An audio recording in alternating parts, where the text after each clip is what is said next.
You ask Tiger to solve. This deals with linear equations with one unknown.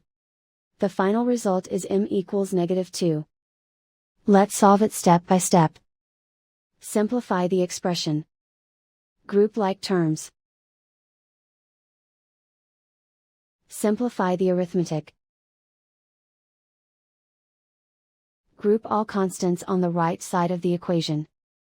Subtract 20 from both sides. Simplify the arithmetic.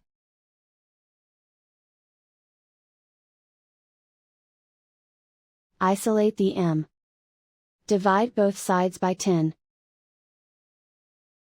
Simplify the fraction.